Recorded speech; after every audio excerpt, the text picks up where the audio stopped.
एक लड़की को पता चला कि लड़का अमीर है, लड़का अमीर है, लड़की तैयार हो गई शादी के लिए। शादी हो गई, लड़का बीवी को घर लेके आया, तो बीवी जब ले ससुराल तक जी झोपड़ी, तो अपने शोहर कल की थी कौन अमीर शादी। तो शोहर बोला नहीं हम अमीर जी गए, बोला कौन अमीर जा, महल कहाँ जी आना, ये तो झोपड़ी जी, ते झूठ बोली हमारा ब्याह कर ला। बोली नहीं हम झूठ नहीं बोल रहा, हम अमीर छी अखनी वो बोली जी। तो बीवी कल की कौन अमीर था, बोले हम तबलीगी जमात का अमीर छी।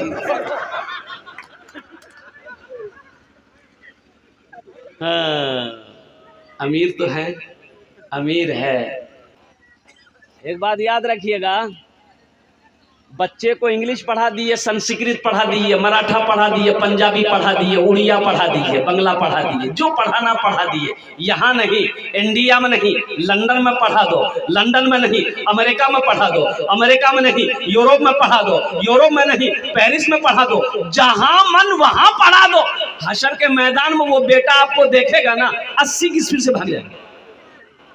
ये हम नहीं कह रहे, अल्लाह का कुरान कह रहा है, अल्लाह का कुरान कह रहा है, ये हम नहीं कह रहे हैं कि हशर के मैदान में बाप को देखकर बेटा भागेगा, बाप बेटे से भागेगा कि कहीं बाबा हमरा से कुछ मांगी ना लाए, भागा।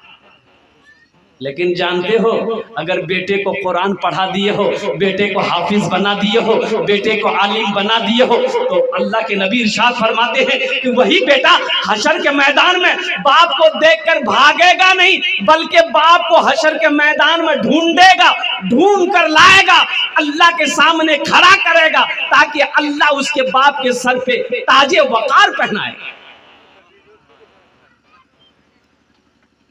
अपने बच्चे को कुरान पढ़ाओ। अल्लाह के रसूल ने इरशाद फरमाया, जिसने दुनिया में अपना बेटे को हाफिज कुरान बनाया, कुरान पढ़ाया, अल्लाह उसके बाप के सर पे ताज सजाएगा।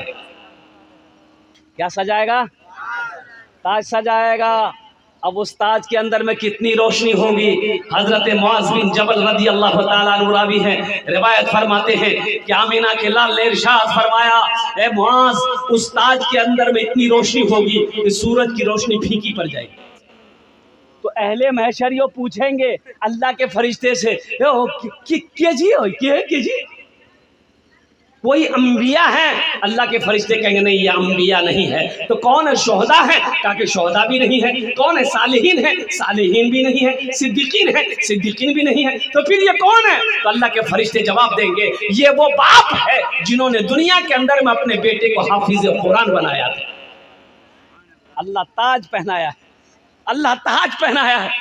मुसलमानों, बच्चे को कुरान पढ़ो, ताकि मर जाओ तो यही बच्चा कुरान पढ़कर रब की बारगाह में अगर दुआ कर देगा तो शायद अल्लाह कुरान के तवस्सुल से आपके गुनाहों को माफ फरमा दे। अल्लाह के रसूल जनाब मोहम्मद रसूलुल्लाह सल्लल्लाहु अलैहि वसल्लम भी बड़े सखी थे कुर्बान। हजरत उस्मान गनी रदी अल्लाह ताला अन्हु खलीफा सोम है, दामादे मुस्तफ़ा हैं, दामादे। हाँ, अल्लाह के रसूल ने 2 बेटियों का निकाह हजरत उस्मान गनी के साथ किया। एक साथ नहीं, एक साथ 2 बेटी को एक के निकाह में नहीं दे सकते ना। उम्मे कुलसूम इंतकाल कर गई तो हजरत सैयदा रुकैया का निकाह अल्लाह के नबी जनाब मोहम्मद रसूलुल्लाह सल्लल्लाहु अलैहि वसल्लम ने दूसरी बेटी का निकाह, एक बेटी इंतकाल कर गई तो दूसरी बेटी का निकाह फिर हजरत उस्मान गनी से करवा दिया। बहुत बड़े सखी, बहुत बड़े सखी, कुर्बान जाओ। हजरत उस्मान गनी रदी अल्लाह ताला अन्हु के बारे में अल्लाह के रसूल ने इरशाद फरमाया, लोगो जन्नती देखना है तो उस्मान को देखो। सुभान अल्लाह बोला था, माशाअल्लाह। कुर्बान जाओ। जन्नती देखना है उस्मान को देखो, जन्नती देखना है अबू बकर को देखो, जन्नती देखना है अली को देखो, जन्नती देखना है उमर को देखो, जन्नती देखनी है हजरत तलहा को देखो, जन्नती देखना है जुबैर को देखो, जन्नती देखना है साद को देखो, जन्नती देखनी है साद की सईद को देखो। ये अशरे मुबशरा में 10 सहाबा थे जिसको अल्लाह के रसूल ने रहती जिंदगी जन्नत की सर्टिफिकेट दे दिया।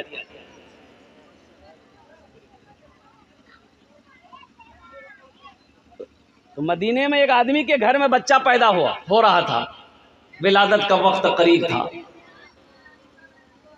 तो दाई आई मदद के लिए। दाई आई, ये दाई अपना न जाने ना, अरे पहले चमैन है जी, नहीं चमैन दाई, वो दाई आई। दाई जिसके घर में बच्चे की विलादत थी, दाई ने कही कि भाई थोड़ा शहद मिलेगा तेरे घर में। तो ये बेचारा गरीब आदमी था मदीने में, बोला कि भाई मेरे पास शहद नहीं है। बोला थोड़ा सा किसी पड़ोसी के यहाँ से मांग कर ले आओ, उसका हलवा बनाएंगे, तुम्हारी बीवी को खिलाएंगे, वो हलवा खाएगी ना तो बच्चे की विलादत में आसानी हो जाएगी। ये बेचारा 2-4 पड़ोसी के यहाँ गया लेकिन शहद नहीं मिला। एक आदमी बोला कि सुनो तुम्हें शहद चाहिए? बोला हाँ भाई शहद चाहिए। बोला सुनो ये नेशनल हाईवे पे चले जाओ। बोला अच्छा। मदीने से बाहर निकलो, ये काफिला आ रहा है, 100 ऊंटों का काफिला है, उस काफिले में तुम्हें शहद मिल जाएगा। उस काफिले में ये बेचारा दौड़ा गया, दौड़ा मदीने के बाहर निकला, देखा कि सही में काफिला आ रहा है 100 ऊंट का। तो सबसे आगे जो ऊंट बांध था ना, ये गरीब आदमी खड़ा हुआ, हाथ दिया, भाई रोको, भाई रोको रोको। ऊंट बांध रोका, एक ऊंट रुका तो सब ऊंट रुक गया। हाँ क्या बात है? बोला कि भाई मैं गरीब आदमी हूँ, मेरी बीवी को बच्चे की विलादत है, थोड़ा शहद मिलेगा? आप लोगों के पास में शहद है? बोला हाँ शहद तो है लेकिन हम नहीं दे सकते। ऊंट बांध ने कहा कि हम नहीं दे सकते, हम अपने अमीर से पूछेंगे, अमीर हमारा अमीर इजाजत दे। अच्छा अमीर जाने ना, सरदार, हाँ सरपंच रहबर, कुर्बान जाओ। बोला मैं अपने अमीर से पूछूंगा, अमीर इजाजत देगा शहद मिल जाएगा। बोला पूछ लो अमीर से। वो ऊंट बांध उतरा, दौड़ा गया, अमीर भी मौजूद था बीच में, एक ऊंट में बैठा हुआ। तो अमीर से कहा कि हजरत ये गरीब आदमी है, एक सवाली है, थोड़ा शहद चाहिए, दे दूं? तो एक ऊंट के पीठ पर सिर्फ शहद बंधा हुआ था। ये घड़ा जाने ना, घैला, घड़ा, बरिया, सुराही, ऐसे बंदा लटक रहा था। तो अमीर ने कहा कि ऐसा करो, थोड़ा सा शहद मत दो, एक घड़ा शहद का खोलकर इसको दे दो। तो ऊंट बांध कहा कि हजरत इसको थोड़ा चाहिए। तो अमीर ने कहा कि ये अपनी हैसियत के मुताबिक मांगा है, हम अपनी हैसियत के मुताबिक दे रहे हैं। सुभान अल्लाह। एक घड़ा खोल के दे दो। तो ऊंट बांध ने कहा कि हजरत ये घड़ा ऊंट के पीठ से खोल कर दे देंगे, फिर एक घड़ा शहद हम लोग कैसे लेकर जाएंगे? बैलेंस गड़बड़ा जाएगा, कैसे लेकर जाएंगे? तो अमीर ने कहा कि दोनों घड़ा दे दो। क्या बोला? दोनों घड़ा दे दो। तो ऊंट बांध ने कहा कि हजरत दोनों घड़ा दे देंगे, ये आदमी कमजोर है, कैसे लेकर जाएगा? तो अमीर ने कहा कि ऊंट भी दे दो। है जानते वो कौन थे? ये वो अमीर कौन थे? वो सरदार कौन थे? इन्हीं का नाम हजरत उस्मानी गनी थे। हजरत उस्मानी गनी रज़ी अल्लाह ताला अन्हु थे, बहुत बड़े सखी, जो भी दरबार में पहुंचता वो कभी खाली हाथ नहीं लौटा। हिजरत फरमा कर मुसलमान जब मक्का से मदीना पहुंचा, हिजरत फरमा कर मुसलमान जब मदीना गए, ओहो भूख है, प्यास है, बदन में कपड़ा नहीं। मुसलमानों ये दीन हम तक ऐसे नहीं पहुंचा है, बड़ी कुर्बानी दी है साहबाई कराम ने। आज तो बिरयानी खा के हम कुरान नहीं पढ़ पाते।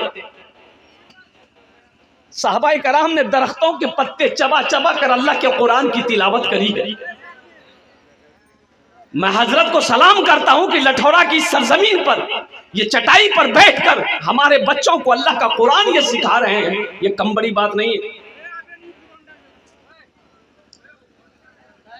मुसलमानों बच्चों को कुरान पढ़ाओ, खुद भी पढ़ो, बच्चों को पढ़ाओ। इसलिए एक बात याद रखना, ए बाबू ए बैठिए वहां पर, खुजली जी क्या? अच्छा ए बेटा जीवेगी जो जो गड़बड़ भाई थी। एक जगह तकरीर कहते एक नौजवान खड़ा हुआ, मैंने कहा क्या हुआ? बोला है बेटो 10 मिनट तक फिर खड़ा हुआ। मैंने कहा कने बेचैन थे? बोले मूल साहब बहुत जोरों से लगलस। बोले बैठो नौजवानों बर्दाश्त करो। बैठ गया, कुछ देर के बाद मेरी तकरीर खत्म हो गई, नजर पड़ी तो बैठा हुआ, हमें इशारा किया बेटा जो, बोली नहीं जो। तो हमने कहा करें जी, बोली की कर जो जे करे जे जानी है भाई साहब जान है जरूरत नहीं तकरीर का, मैं तकरीर सुनो।